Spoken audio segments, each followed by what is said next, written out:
नमस्ते। विकास एवं वृद्धि एवं विकास के सामान्य सिद्धांतों का परिचय दीजिए तथा उनका शैक्षिक महत्व बताइए। वृद्धि एवं विकास में सामान्य सिद्धांत कौन-कौन से हैं? वृद्धि एवं विकास का सामान्य सिद्धांत। वृद्धि एवं विकास का सामान्य सिद्धांत निम्नलिखित है। ऊपर से नीचे की ओर। वृद्धि और विकास ऊपर से नीचे की ओर चलते हैं, अर्थात विकास सिर से पैर की ओर तरफ होता है। सबसे पहले गर्भ में बालक का सिर विकसित होता है और उसके बाद धीरे-धीरे नीचे के अंग विकसित होते चले जाते हैं। पैदा होने के बाद ही बालक का ऊपरी अंगों का पहले नियंत्रण होता है। पैदा होने के बाद ही बालक का ऊपरी अंगों पर पहले नियंत्रण होता है। जैसे बालक मुस्कुराना, नज़र घुमाना आदि पहले सीखता है, चलना बाद में सीखता है। अंदर से बाहर की ओर प्रोक्सिमोडिस्टल ट्रेंड। इसका अर्थ विकास शरीर के एक केंद्र से शुरू होकर बाहर की ओर तरफ फैल जाता है। किसी वस्तु को पकड़ने के लिए बालक अपने कंधों और कोहनियों का प्रयोग पहले शुरू कर देता है और उसे उंगलियों का प्रयोग करना बाद में आता है। विकास एक सतत प्रक्रिया। Development is continuous. विकास एक सतत प्रक्रिया जिस प्रकार एक कली फूल बनते हुए दिखाई नहीं देता, उसी प्रकार शरीर में बढ़ोतरी होते हुए नहीं दिखाई देती, लेकिन विकास धीरे धीरे चलता रहता है। विकास श्रृंखलाबद्ध होता है। Development is orderly. विकास हमेशा एक श्रृंखला में होता है। जैसे बच्चा पहले बैठना सीखता है, फिर घुटनों के बल चलता है, उसके बाद चलना शुरू करता है। पहले वह एक ध्वनि निकालता है, उसके बाद शब्द बोलना सीखता है और फिर पूरे वाक्य बोलना सीख लेता है। सामान्य से विशिष्ट की ओर। मास टू स्पेसिफिक। बच्चे की शुरुआती गतिविधियाँ समान और असंयोजित होती है। एक समय वृद्धि के बाद ये गतिविधियाँ विशिष्ट बनती है। एक शिशु प्रायः ऐसी गतिविधियाँ सीखता है जिनका कोई अर्थ नहीं होता। उदाहरण के लिए, एक नवजात शिशु अंगूठा चूसना जल्दी ही सीख लेता है, जो बाद में एक विशिष्ट गतिविधि बन जाती है। तब जब वो माँ के रक्तों स्तनों से भोजन ग्रहण करता है। आसान से कठिन की ओर। Simple to complex. विकास हमेशा आसान से कठिन की ओर चलता है। बालक समस्याओं के समाधान के लिए ज्ञानात्मक, कौशल, भाषात्मक एवं भाषा का प्रयोग करते हैं। जैसे यह पता करना कि दो वस्तुएं एक समान किस प्रकार है और भिन्न भी किस प्रकार। वस्तुओं का वर्गीकरण कर पाना एक आज्ञात्मक कौशल है। एक बालक द्वारा यह ज्ञान प्राप्त कर पाना कि एक सेब और एक संतरा किस प्रकार एक दूसरे के समान है, यह साधारण कौशल है। वह उनके रंग के आधार पर उनमें समानता का पता लगा लेता है और उनके आकार के आधार पर वह उसमें समानता का पता लगा लेता है। जो बच्चे में और अधिक मानसिक विकास होता जाएगा, वह वस्तु के अमूर्त गुणों के आधार पर ही वर्गीकरण करना सीख जाता है। अब वह और अधिक कठिन शब्दों को पहचानना शुरू कर देता है। विकास में विभिन्नता होती है। Development as variation. विकास कभी भी एक समान नहीं होता। प्रत्येक बच्चे का विकास विभिन्न गतिविधियों से होता है। लड़के और लड़कियों में वृद्धि और विकास की दर भिन्न होती है। शरीर के विभिन्न अंगों के विकास की दरों में भी विभिन्नता होती है। जैसे सिर के बाल में तेजी से बढ़ते हैं और नाखून धीमी गति से बढ़ते हैं। विकास से परिवर्तन सीधे रेखा में नहीं चलते। बेशक शरीर और मानसिक विकास सतत रूप से चलता है, लेकिन एक समान नहीं होता। पैर और हाथ नाक की अवस्था की शुरुआत में ही विकसित हो जाते हैं, लेकिन कंधे बाद में विकसित होते हैं। रचनात्मक चिंतन तेजी से विकसित होते हैं, जबकि तर्क शक्ति धीरे धीरे विकसित होती है। तो विकास में समानता पाई जाती है। विकास संचयी होती है।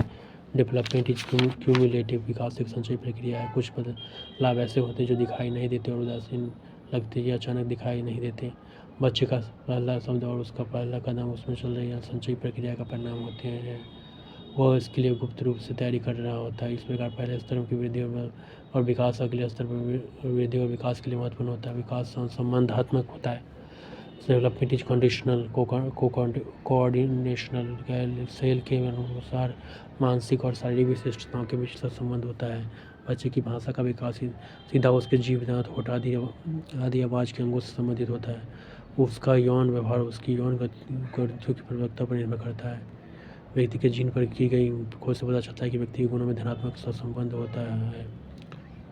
विकास के सिद्धांतों का शैक्षिक महत्व। Importance of the principle of growth and development. विकास के विभिन्न आयामों और उनमें विभिन्नता को जानना वैज्ञानिक और व्यवहारिक दोनों कारणों से आवश्यक है। बच्चे के विकास को सिद्धांत को जानना इसलिए आवश्यक है कि हमें पता लग सके कि हम बच्चे से क्या आशा कर सकते हैं। इससे यह जानने में मदद मिलती है कि बच्चे में व्यवहार परिवर्तन किस आयु में होते हैं और उनका होना का क्या पैटर्न होता है। यह जान लेने पर अध्यापक, माता पिता और मनोवैज्ञानिक बालक के उचित सामाजिक, शारीरिक, संवेगात्मक और मानसिक विकास करने में सक्षम हो जाते हैं। एक शिक्षक होने के नाते हमारा यह प्रमुख उद्देश्य भी है कि बालक का विकास अधिक से अधिक कर सके। विकास के सिद्धांतों का ज्ञान अध्यापक और माता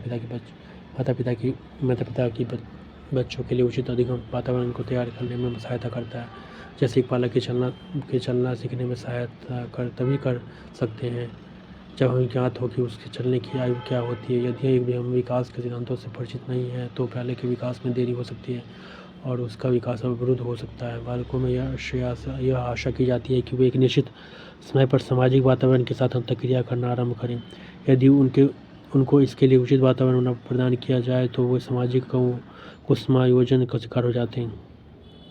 संक्षेप में, विकास के सिद्धांत को जानना इसलिए आवश्यक है ताकि बच्चे का शारीरिक, मानसिक, संवेगात्मक और सामाजिक विकास किया जा सके। अध्यापक के लिए वृद्धि और विकास के सिद्धांत का महत्व निम्नलिखित प्रकार से है। इस विकास की अवधारणा का ज्ञान अध्यापक की बालक की मौलिक आवश्यकताओं को जानने में सहायता करता है। इन आवश्यकताओं को जानने बिना बालक और शिक्षक के संबंध कार्य नहीं हो सकते।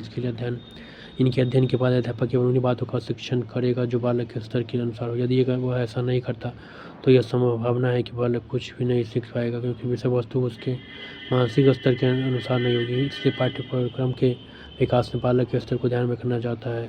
विकास अवस्थाओं के अध्ययन से अध्यापक बच्चों को उन अवस्थाओं को भी जान लेता है जो कक्षा या विद्यालय में पैदा हो सकती है। एक अध्यापक बालक की आयु के अनुसार व्यवहार को जानकर ही उनकी व्यवहार संबंधी समस्याओं का हल कर सकता है। इससे वह बालकों के असामान्य व्यवहार की पहचान कर पाता है। विकास की प्रक्रिया को जानकर ही अध्यापक बालक के सामाजिक और मानसिक विकास को सही दिशा दे सकता है। वह शैक्षिक अनुभवों का आयोजन उचित तरीके से कर पाता है।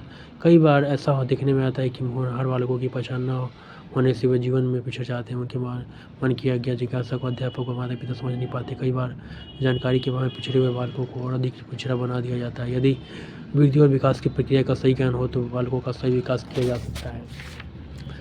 वृद्धि और विकास के सामान्य सिद्धांत ऊपर से नीचे की ओर, अंदर से बाहर की ओर विकास की प्रक्रिया विकास श्रृंखलाबद्ध होता है। सामान्य से विशिष्ट की ओर, आसान से कठिन की ओर विकास में विभिन्नता होती है। विकास संचयी होता है, विकास सहसंवादात्मक होता है। विकास के सिद्धांतों का शैक्षिक महत्व। Thank you.